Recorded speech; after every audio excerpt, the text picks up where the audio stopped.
उद्योग पर्व की विस्तृत विषय सूची। उग्र शिवाजी कहते हैं, अब तुम मुझसे उद्योग पर्व की विषय सूची सुनो। जब पांडव उपलब्ध नगर में रहने लगे, तब दुर्योधन और अर्जुन विजय की आकांक्षा से भगवान श्री कृष्ण के पास उपस्थित हुए।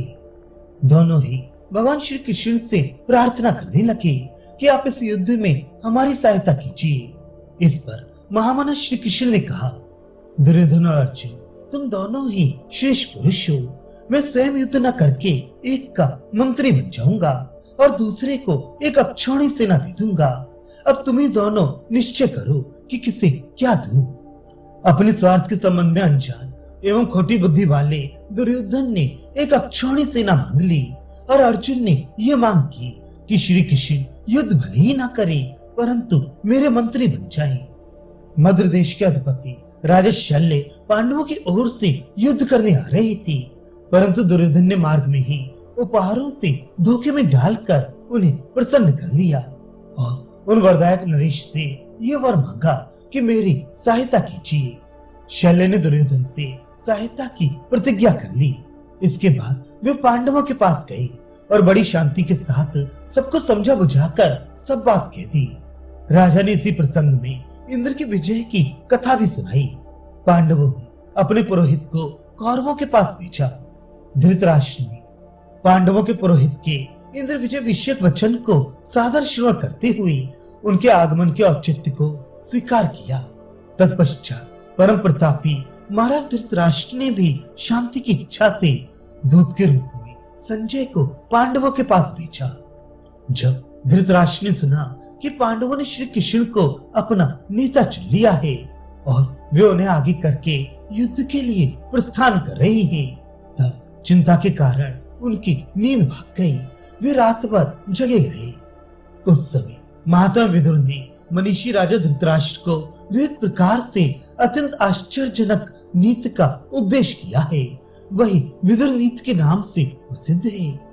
उसी समय महर्षि सनत सुजात ने खिन्न चित्त एवं शोक विवल राजा धृतराष्ट्र को सर्वोत्तम अध्यात्म शास्त्र का श्रवण कराया। प्रातः काल राजसभा में संजय ने राजा धृतराष्ट्र से श्री कृष्ण और अर्जुन के एकत्व अथवा मित्रता का भली भांति वर्णन किया।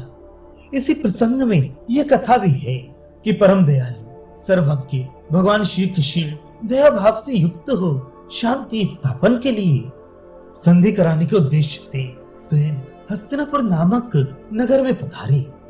यद्यपि भगवान श्री कृष्ण दोनों ही पक्षों का हित चाहते थे और शांति के लिए प्रार्थना कर रहे थे, परंतु राजा दुर्योधन ने उनका विरोध कर दिया। इसी पर्व में दंभोद्भव की कथा भी कही गई है और साथ ही माधव मातली का अपनी कन्या के लिए वह ढूंढने का प्रसंग भी है। इसके पश्चात महर्षि गालव के चरित्र का वर्णन है। साथ ही विदुला ने अपने पुत्र को जो शिक्षा दी थी वो भी कही गई है। भगवान श्री कृष्ण ने कर्ण और दुर्योधन आदि की दूषित मंत्रणा को जानकर राजाओं की भरी सभा में अपने योगेश्वर्य का प्रदर्शन किया। भगवान श्री कृष्ण ने कर्ण को अपने रथ पर बिठाकर उसे पांडवों के पक्ष में आने के लिए अनेक युक्तियों से बहुत समझाया बुझाया, परंतु कर्ण ने अहंकार वश उनकी बात अस्वीकार कर दी। शत्रुसूदन श्री कृष्ण ने हस्तिनापुर से उपलब्ध नगर आकर जैसा कुछ वहां हुआ था सब पांडवों को कह सुनाया। शत्रुघाती पांडव उनके वचन सुनकर और क्या करने में हमारा हित है ये परामर्श करके युद्ध संबंधी सब सामग्री जुटाने में लग गए। इसके पश्चात हस्तिनापुर नामक नगर से युद्ध के लिए मनुष्य, घोड़े, रथ और हाथियों की चतुरांगणी सेना ने कूच किया। इसी प्रसंग में सेना की गिनती की गई है। फिर यह कहा गया है कि शक्तिशाली राजा दुर्योधन ने दूसरे दिन प्रातः काल से होने वाले महायुद्ध के संबंध में उलूक को दूत बनाकर पांडवों के पास भेजा। इसके अनंतर इस पर्व में रथी, अतिरथी आदि के स्वरूप का वर्णन तथा अंबा का उपाख्यान आता है। इस प्रकार महाभारत में उद्योग पर्व 5वां पर्व है और इसमें बहुत से सुंदर सुंदर वृत्तांत थे। इस उद्योग पर्व में श्री कृष्ण के द्वारा संधि संदेश और उलूक के विग्रह संदेश का महत्वपूर्ण वर्णन हुआ है।